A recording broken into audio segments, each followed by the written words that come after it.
Good morning, everybody. This is Faith Kills here, welcoming you to my brand new show called Monday Morning Monad.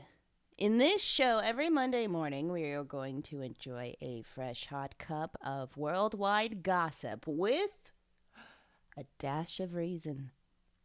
So let's go ahead and take our first sip.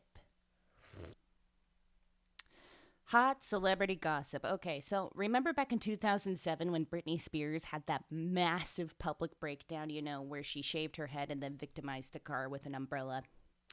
She also did a number of other crazy things that were concerning, involving her children, driving in a car with her child in her lap, no seatbelt, stuff like that. The end result of that mess is that she ended up into a conservatorship with her father, which means that even though she is a legal adult, somebody else was assigned by the judge, her father, to take over all the decisions for her, all of her finances, even over her health and well-being. Her manager was involved at the first of it as well. I remember that 2007 breakdown like it was yesterday. It was so profound for me because that's when I became a big fan of Britney Spears.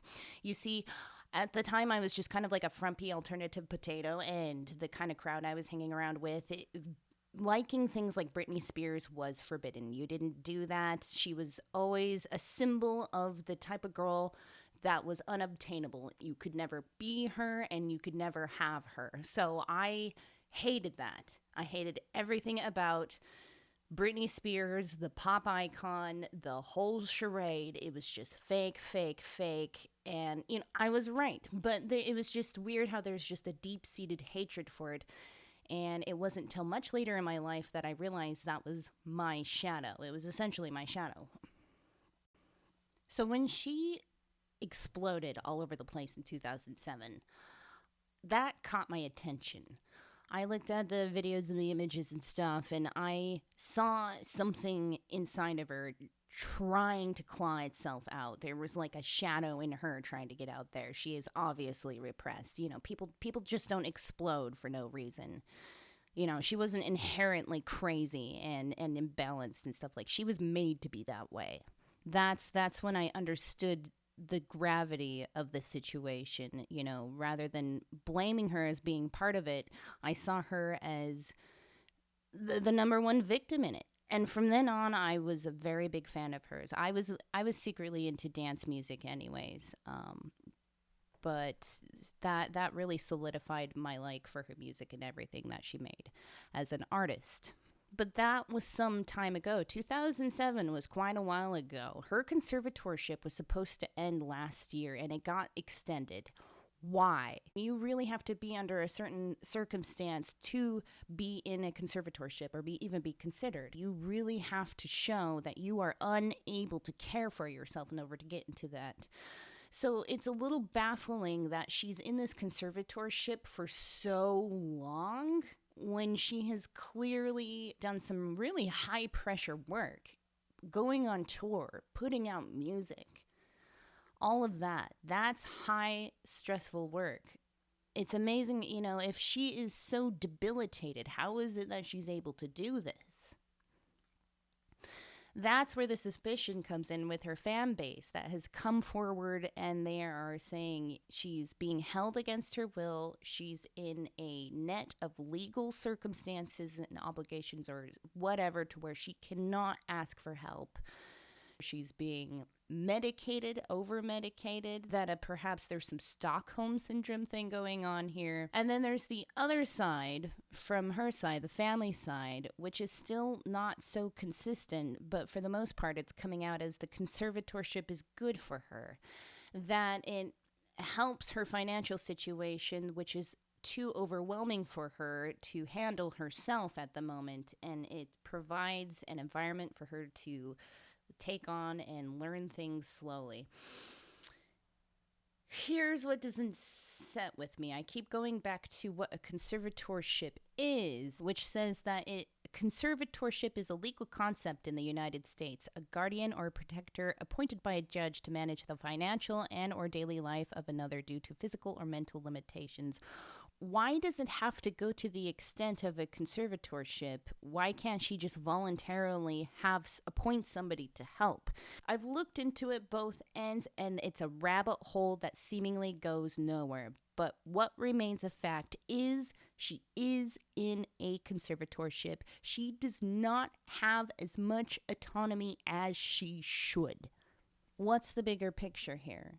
Because I feel like everybody's looking at the symptoms of a much bigger problem. What's the cause of this problem? I'll tell you what it is. There is a fracture here in the relationship between the collective and the creative individual. Capitalism is swooping down like a vulture on this and taking advantage of the situation. We have our whole reality shaped by capitalism, where we all start as completely broken and missing something, and then we have to race and chase and beat each other to the punch to feel complete.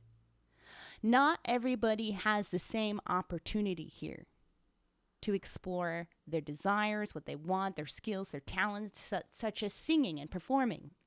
It's not an even playing field, but some are lucky enough to be dealt just enough favorable circumstances where they can explore these talents within themselves. What happens then? That individual's talents end up being pushed into areas where money and fame is involved. Money and fame.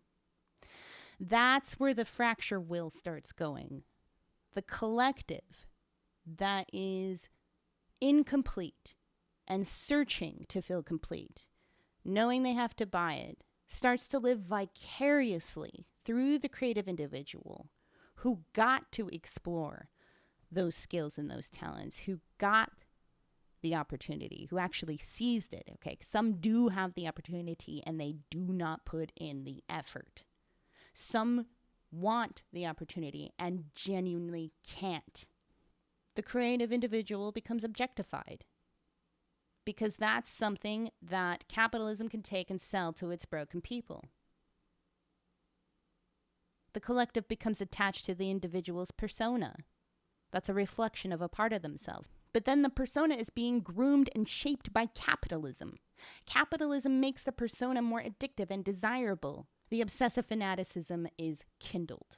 Even if you hate it, it's being sold to you. Just look at the obsessiveness with paparazzi. It's not enough to indulge in the individual's art or creations or even hate the individual's art or creations.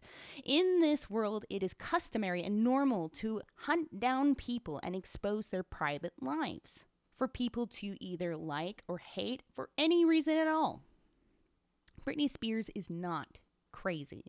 She was groomed to be a specific money-making persona.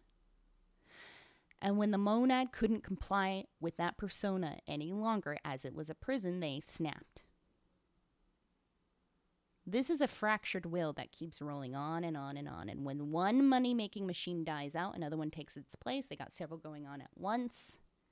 It's a sick system. It's unhealthy for both the collective and the individual artist, the monad. It's a weird culture of celebrity worship, and it's so normal. It should be strange.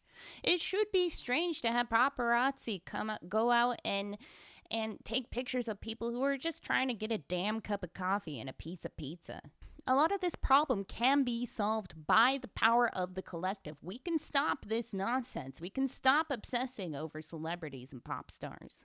We can start focusing on what it is about them that is inside of us that we can pay attention to. It's not silly. Do you have an inner pop star? Do you have somebody inside of you that you're longing to be and can't? You know, even if it's not an interest in music and singing, in performing, in something else. Maybe you're just really upset that you don't have the same opportunities as that person did, and that's okay. But we got to stop obsessing over people and start obsessing over ourselves. And I don't mean that in an unhealthy, crazy way. I mean that in a way where we can all really do some soul searching. Or actually, shadow searching. Don't soul search, shadow search. The sooner we all come together, start working on our shadows, start becoming complete, sooner we'll be something that capitalism can't sell anything to. I'm all for free Britney, but not the literal movement, in the sense that I want her as a monad to be free. I want a new Terra where Britney Spears can self-actualize and be autonomous. I feel like she was robbed. And it's these situations that inspire me to speak up and be a part of change. It looks like my coffee is run dry. I want to thank you all so much for joining me for coffee on the Monday Morning Monad. Have a good week.